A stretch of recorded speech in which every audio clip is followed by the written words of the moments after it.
Welcome to Real Tech, Real Talk, a podcast from cexpose.tech. In this episode, we'll dive into the evolution of crisis communications in the digital age. With the constantly evolving digital landscape, how do we effectively communicate during a crisis?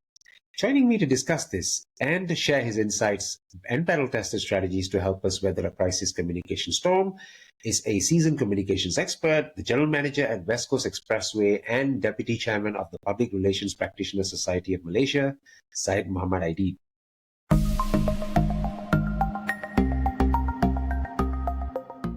Welcome to the show, Syed. Thank you, Kumar.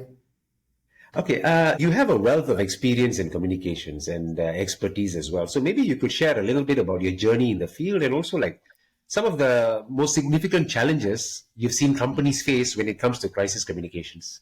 All right. So just to give you a bit of my background on my journey, I think I started my pathway into public relations unknowingly. I wanted to build a career in hospitality management. When I was in A-levels, I thought it was a glamorous, wonderful job to work in five-star hotels, wine and dine, and look good in suits, right? But God had other plans. I ended up working with a country club. And in that country club, I was placed in the planning and promotions department, which was where I got my first taste what publicity and PR was about.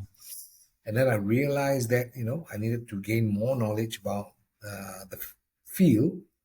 And I signed up for the Institute of Public Relations Malaysia for its certificate and diploma in public relations. So apart from that, I just started moving into where I needed to start my career in public relations, and I was always told that writing is non-negotiable in PR, good writing, right? So I started my PR career not as a PR person, but I started as a golf journalist, a sports journalist, right? Went in there to learn writing because they had three publications, a lifestyle, two sporting magazines. One is golf, one is the racket, badminton, squash, tennis. That's where I met Pete Sampras, was my first article. I did golf course reviews, even though I didn't really play the game, right? And from that, learning, and I was doing my diploma in public relations. I managed to get into the field of public relations in a small agency. And after that, it was from one small PR agency to the bigger international PR agencies to regional PR agencies. And I got into corporate PR quite early with the international bank. And then I came out and started my own PR agency. I had two different partnerships. And then got headhunted for another financial institution. And then I ended up with the largest highway operator, Plus. And after my tenure, I was asked to join the second, I would say, or the latest interstate highway, West Coast Expressway, where I'm its general manager for strategic communications and stakeholder engagement. Right? So that's my brief career step journey. And I always tell the young people, if you really want a good career in public relations, be ready for the long haul, right? Now all the young millennials talk about work-life balance, right? PR is 24/7 Yep. with consultancies, and especially international consultancies, and even in corporate, right? Nowadays, if you know, corporate bosses don't sleep. Yep. So it's still a 24/7 cycle. Crisis doesn't tell you I'm going to knock at your door at 9 a.m. or 10 a.m. It comes anytime. It blindsides you more often than not. Yeah. So the least expected. That's why it's a crisis, right? So for someone to succeed in this field, you've got to love it because there's a lot of pressure. There's a lot of um, situations that sometimes you question yourself whether you're in the right uh, profession. Mm, But the outcome at the end of the day, where the company, where the top management, reacts, responds back to you that you've done something good and something right for the organization. They appreciate you, they value what you have done for them. mm, That makes it worthwhile. And especially when you develop a lot of positive and strong media relationships, uh, you know, good friendships with your stakeholders. They respect your work, they respect your counsel. These are the little things. I think it boils back down to appreciation. I think in any job, you feel appreciated, you know, come hell or high water, it doesn't matter. Right? How did you find the transition, like from being an agency and then moving into the corporate world? I mean, in an agency, you have multiple clients, you Yeah. do multiple messaging, value propositions, etc. But when you work for an organization, then you're solely focused on just Yeah. whatever that organization stands for. And so, how do you find the Well, transition?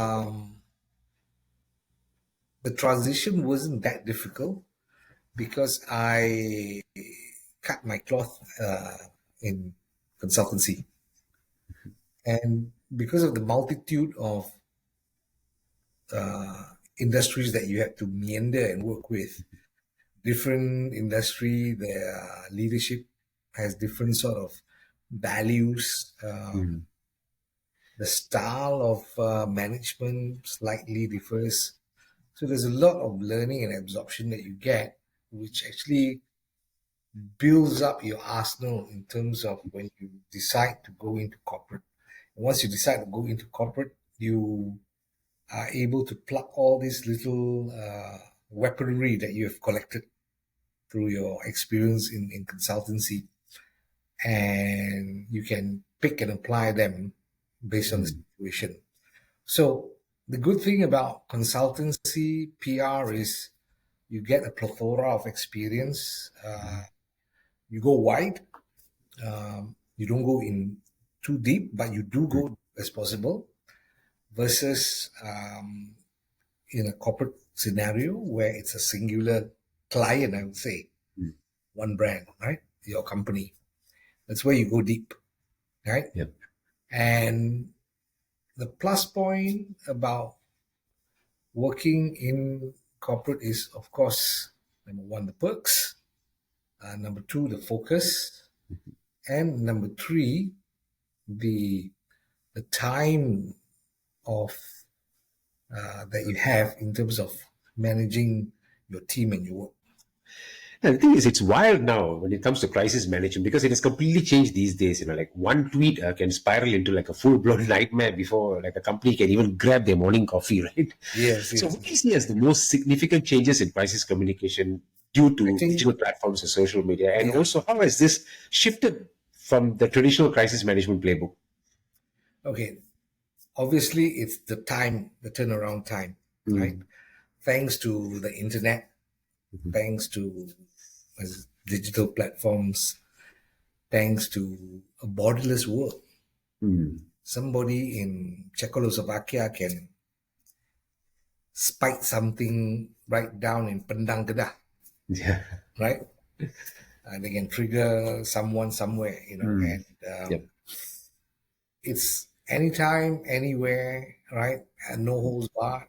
Yep. Um, and what the social platforms have given, it's given rise to a human emotion of bravado, Mm, very courageous mm, to spew their emotions, whether mm, rightfully, wrongfully, whether positive or negative, whether it's filled with love or filled with hatred, because there's a safety of, while it's borderless, yep. the practical practicality that there is a border.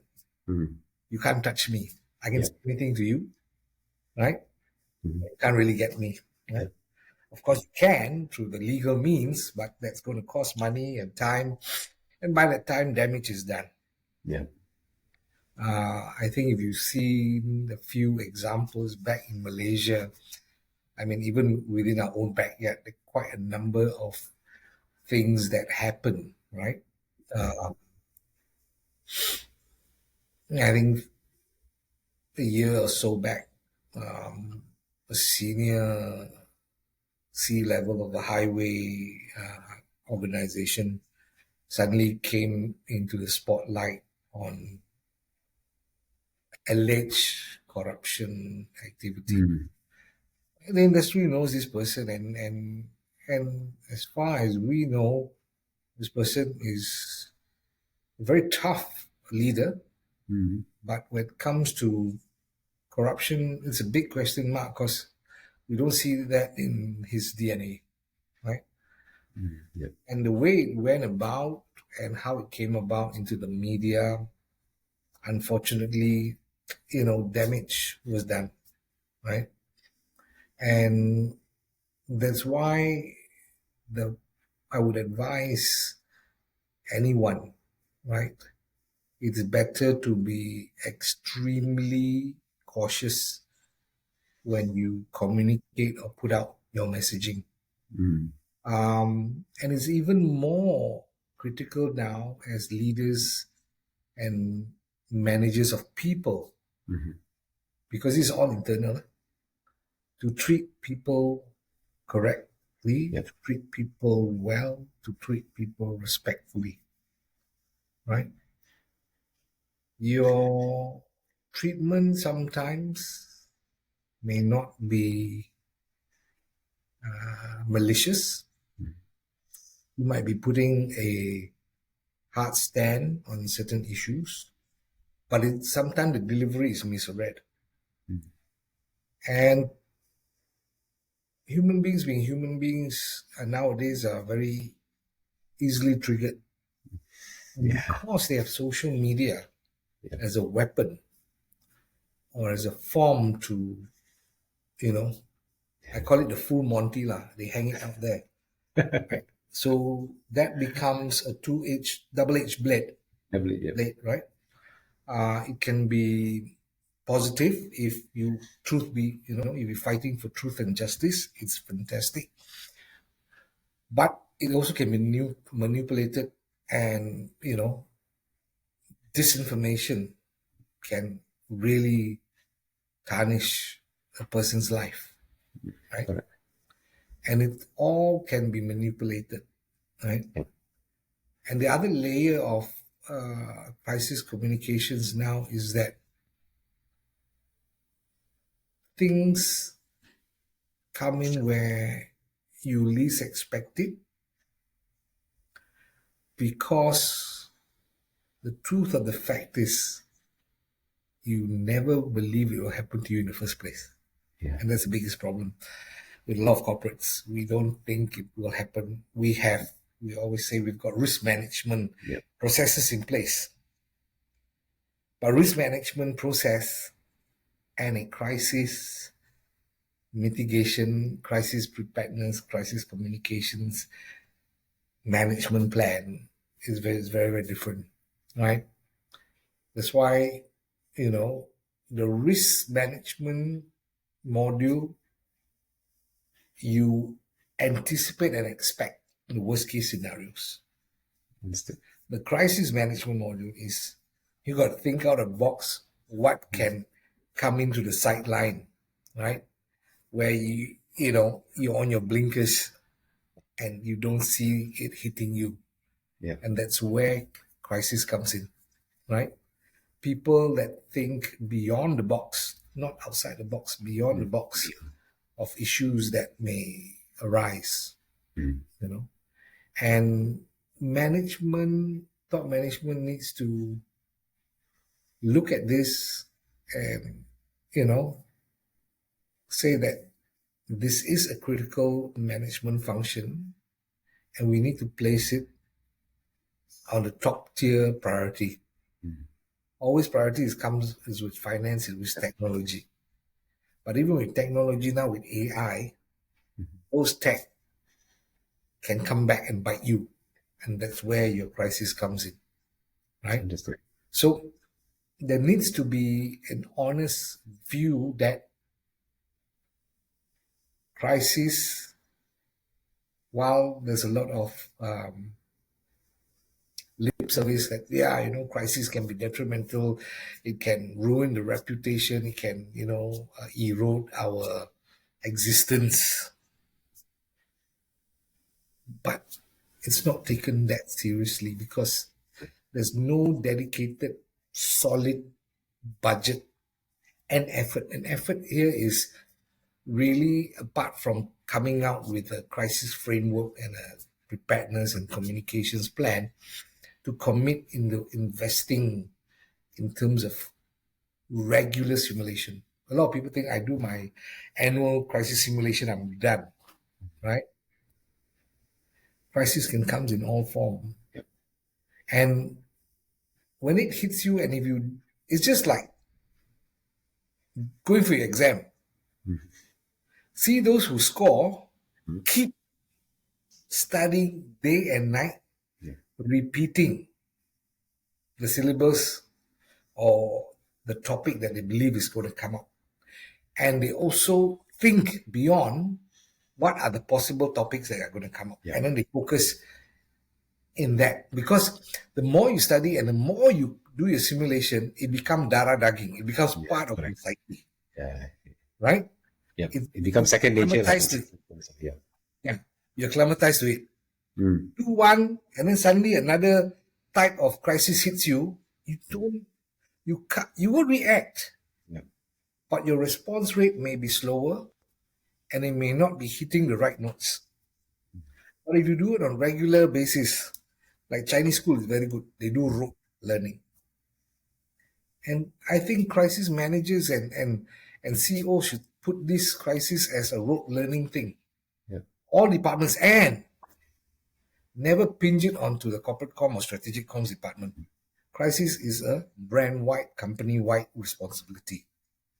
And the main head to lead this is the CEO or managing director. Yep. Not the head of comms. The head of comms is the facilitator towards all this, right? They connect all the other C-suites, the CFO, the CPO, the CTIO, and all that, right? But the real person who believes that crisis is something that's detrimental to the survival of the company, and I really need to have a solid, robust system in place where my team can react and respond to it like second nature and come out smelling like roses, the CEO have to make that call. You mentioned survival of companies, right? I remember back in the days, companies had hours or maybe even days to craft the ideal response to a crisis. But today response times have been dramatically reduced, and companies will be lucky if they even have 5 minutes before social media explodes.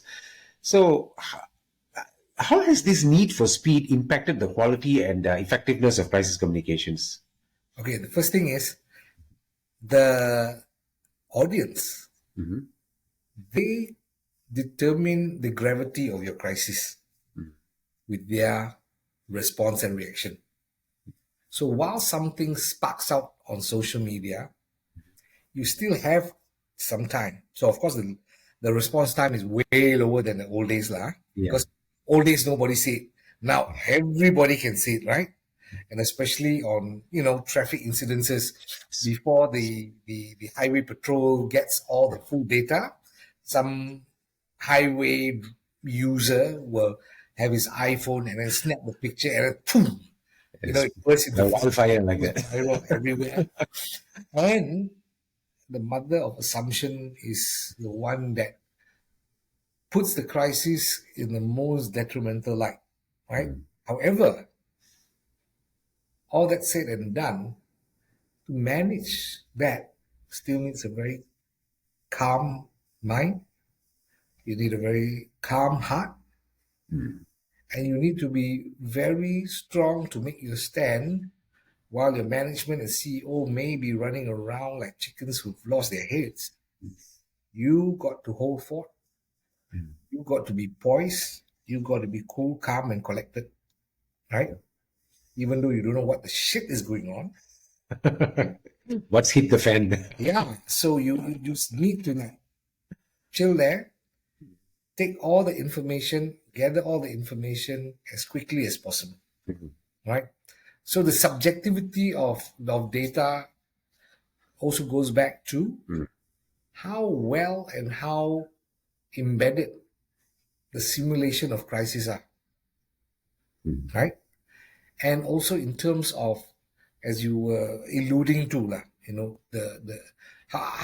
the time frame is so short now, right? Yeah. Anything can spark.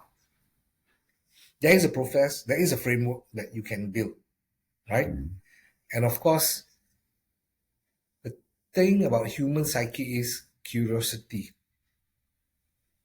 So when it bursts up, when a crisis is alighted and comes out to public, Yeah. the first thing any company needs to quickly do is acknowledge that there is an incident that's happened, put it out there as soon as possible with whatever concrete details they have, and assure the audience that there will be a follow-up to update in terms of situation. People see crisis, there are two things. One, teruk lah. Is it going to hit me? Yeah. So they want assurance that, traveling on your asset or traveling on your brand or using your products, I won't get to face this. Two, there are audiences who say, oh, thank God it didn't happen to me. Right? Either way, to tentramkan them, it's all about reaching out and communicating. Right? You don't need to turn around so quickly that you might twist and and fall and make a faux pas, right? The right information and the right time, and if you don't have all, you just give what is necessary to give. As long as there is a regular, consistent messaging that goes out to the public, that would keep them at peace. And what you need to do is you also need to look at managing your stakeholders. So normally when the crisis hits the fan, the first thing senior management needs to do is communicate to the shareholders, to the board, stakeholders. So now, while you're going to prepare a crisis framework which have issues, identification of issues, crisis mitigation measures, have your arsenal of, your communication plan, what tools to use, your crisis call tree, who to call during what time, your list of key people and your key journals that, you will need to reach out in. You also need to make sure, prior to that, have a stakeholder map. Your stakeholder map will already pinpoint accurately who are the key stakeholders that are critical to the livelihood and the continuity of your business. Once that is identified, 1, 2, 3, 4 stakeholder, you know that when a crisis comes, this is going to be your call tree. The thing with social media, especially in crisis management, I think it's fair to say that it's become like a double-edged sword. I mean, we've seen numerous examples of how it can either amplify or help contain a crisis, right? So, can you share some memorable cases from your experience where digital platforms that either saved or significantly complicated a crisis situation? Okay. One of the key things that, today we are lucky that we have media intelligence agencies like Kama, iCentia, Meltwater, Data. Why this helps is because they have the tools and the technology. Well, remember, social media is so widespread, right? You really want to monitor that, if you're a small team of three, even though you work 24/7, it's not going to be, it will be an impossible task. What social media listening tools or the media intelligence agencies technology is able to help you is to look at flares or red flags. So going back to your question, so recently there was they captured, it was posted on X, Okay. a video of something that happened on our asset. There was no sentiment that was negative towards the brand, but I noticed the video angle of the camera actually came from us. Okay. So my question was, did we leak it? Which we shouldn't. Yes. Investigation was made, and the necessary action was taken. Because imagine this, while you look at it, it's quite a humorous video. It was more towards the act rather than to the brand. Imagine regulator or some stakeholder say, "Hey, what about PDPA?" Then that issue can then escalate to a potential reputational crisis, right? So that's why I go back to your question. There are tools available now. There are agencies that are helpful, and that's where we should go. And that's how technology is used, right? There are those who have the benefit of, flagging of things way ahead, and then you're able to pivot and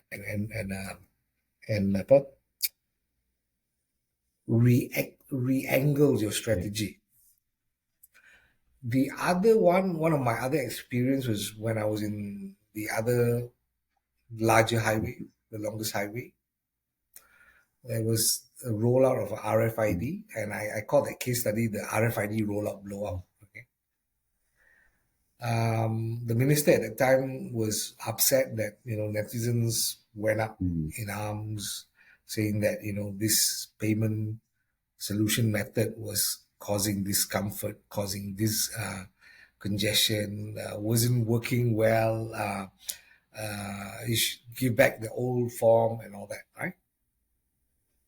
So they used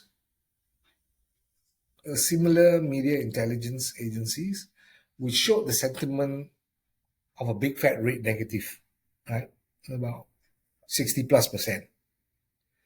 So when government, when they hear the rakyat or the people crying out, they get very upset with the commercial entities, and we were told to quickly nullify or overcome the situation.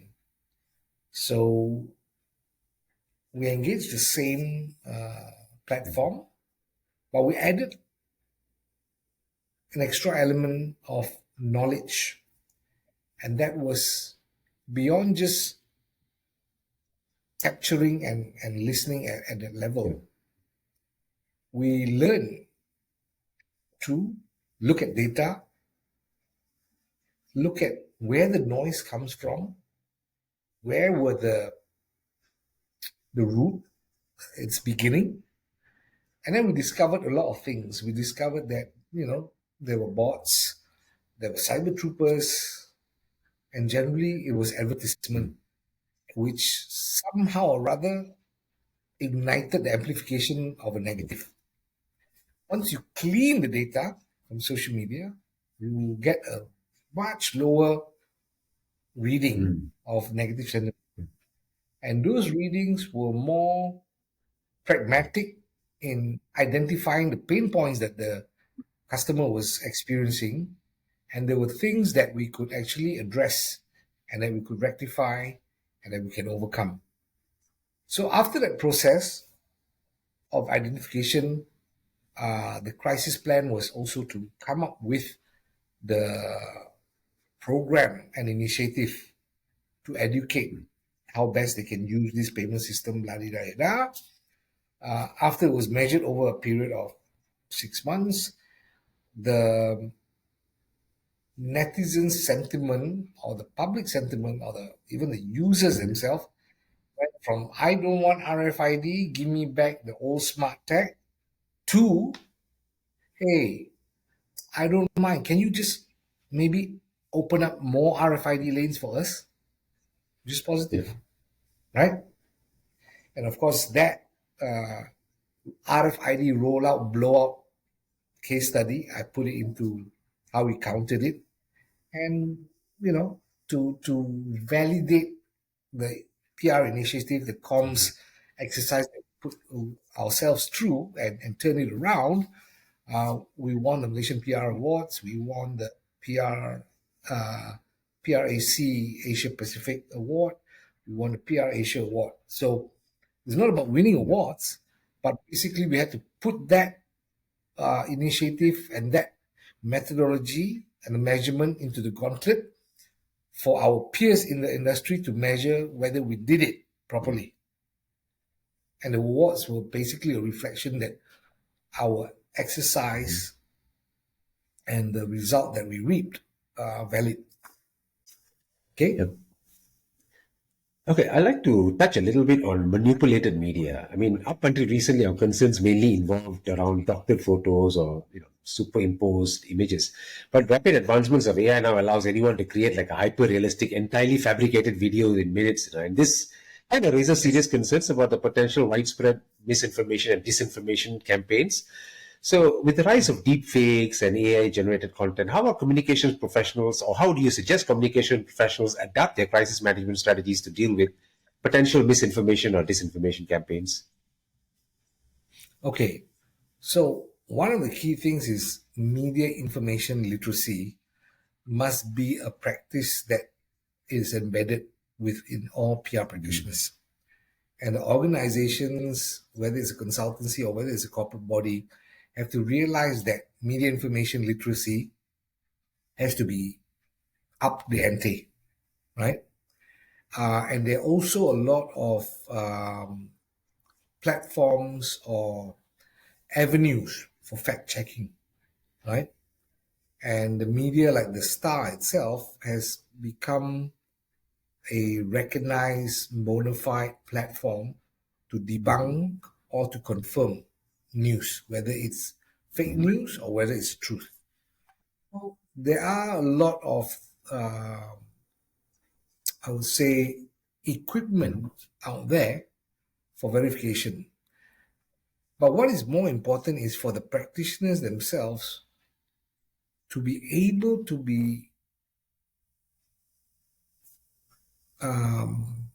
in tune with what are possible fake news, what is disinformation, what's malinformation, what is the prowess of, deepfake, how AI works to create all this.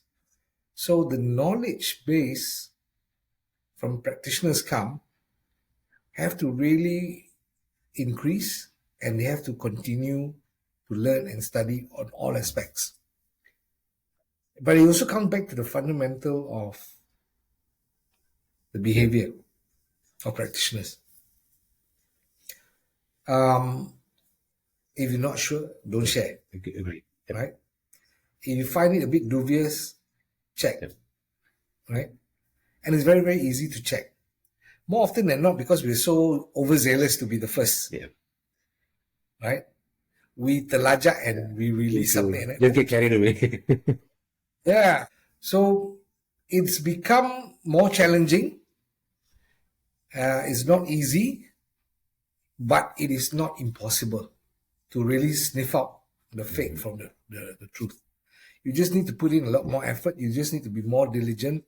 You need to be a bit more well-skilled, upskilled, and more well-read, researched, knowing where are the possibilities of all this stuff of misinformation may be deriving from. And it falls back into getting yourself equipped with becoming more astute and going through the learnings and the education of media information literacy, right? Yeah. Which is available. All right, sir. Thank you very much for your time. Thank you very much for joining us today. I think this has been a really good discussion because, through the years, like what you mentioned at the start of this episode, was one of the things that people need to take seriously is the fact that that crisis communications has to be an integral part of your overall communication strategy. Simply because you just never know what's going to hit you when. And in a lot of companies, I think the prevailing mindset would be like, I don't think it's going to happen to us. And when it happens, then lots of things will hit the fan, you see. So I think that. Correct. Yeah. We talk about financial accounting system. Now you're talking about e-invoicing. You're talking about Chat GPT. You're talking about risk management systems. You're talking about the marketing CRM system. All these are there, but hardly people talk about crisis identification, crisis alert system, getting in really expert consultants or professionals who can actually help you build your crisis prepared system. This is nice to have. We always feel that so far we're okay. We got it won't happen to us that, and then suddenly it's like COVID. Nobody expected COVID. Yeah. I mean, people heard of it, but nobody thought it would go to the extent that it did. And spread to the extent that it did. So, everybody thought it will come out in about a couple of weeks and we were back to normal. Exactly. So I think, but sometimes it's perplexing why some organizations still don't see the need to invest significantly in crisis comms, and then eventually when it does happen, you're on the back foot. Basically, companies are like human beings. Like we hardly invest in insurance. Yeah. So having a crisis plan is like having insurance. Won't really happen. So when we get older, suddenly we realize, oh shit, if I had bought my insurance earlier, it would have been way cheaper and, a lot of other things could have been taken care of. Similarly, we're having a crisis plan. A lot of organization feels it's insurance, right? Until and the thing is when it hits the fan and we need it's so expensive.